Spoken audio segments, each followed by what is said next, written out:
Hi hello friends, welcome to சாமோரி designer. இன்றைக்கி என்ன நியூ ஸ்டிச்சுன்னு பார்க்கலாமா? இன்றைக்கி வாட்டர் ஃபில்லிங் ஸ்டிச் தான் பார்க்க போகிறோம்.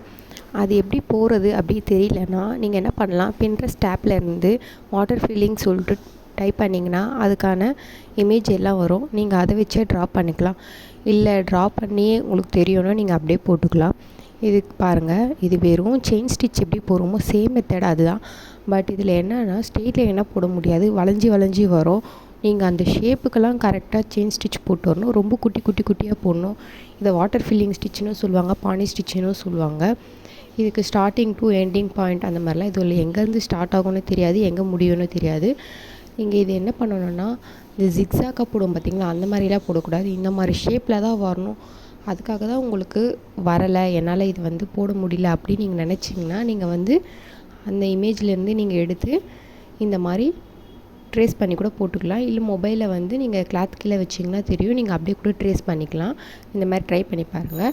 இதில் நீங்கள் குட்டியாக ஸ்டிச்சஸ் போட்டு வரணும். இப்போ பாருங்கள், அங்கே எப்படிலாம் வளைஞ்சி வருதோ நான் அதுக்கேற்ற மாதிரி அந்த ஸ்டிச்சஸை வளைச்சி கொடுக்கணும்.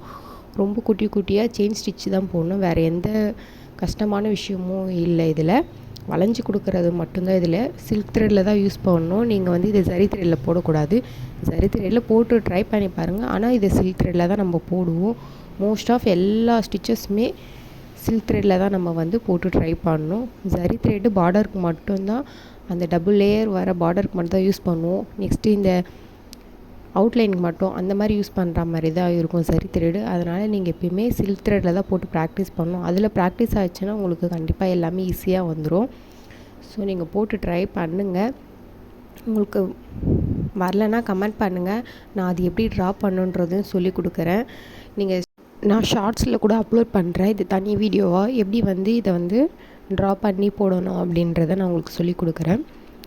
ரொம்ப கஷ்டமாக இருக்கும் ஒரு சிலருக்கு, இது கரெக்டான ஷேப்பில் வராதுன்றதால. அதனால் நீங்கள் இந்த மாதிரி ட்ரை பண்ணிக்கலாம். ஸோ உங்களுக்கு புரியலனாலும் இதில் ஏதாச்சும் டவுட் இருந்தாலும் கமெண்ட் பண்ணுங்கள். வேறு எந்த ஸ்டிச்சஸில் டவுட் இருந்தாலும் கமெண்ட் பண்ணுங்கள். நான் போகிற வீடியோவில் உங்களுக்கு புரியுதா அப்படின்றதையும் சொல்லி கமெண்ட் பண்ணுங்கள். இந்த வீடியோ இப்போ ஆரி ஒர்க் நிறைய பேர் கற்றுக்கணுன்னு ஆசை இருக்கும். ஸோ பார்க்குற உங்களுக்கு யூஸ் இல்லைனாலும் யாருக்காச்சும் ஒருத்தருக்கு யூஸ் ஆகும். ஸோ உங்கள் ஃப்ரெண்ட்ஸ் அண்ட் ஃபேமிலிக்கு நிறைய பேருக்கு ஆரி ஒர்க் கற்றுக்கணுன்னு ஆசைப்படுவாங்க. அவங்களுக்கு இந்த வீடியோ ஷேர் பண்ணி விடுங்க, அவங்களுக்கு யூஸ்ஃபுல்லாக இருக்கும். தேங்க்ஸ் ஃபார் வாட்சிங். ஏதாச்சும் டவுட் இருந்துச்சுன்னா கமெண்ட் பண்ணுங்கள்.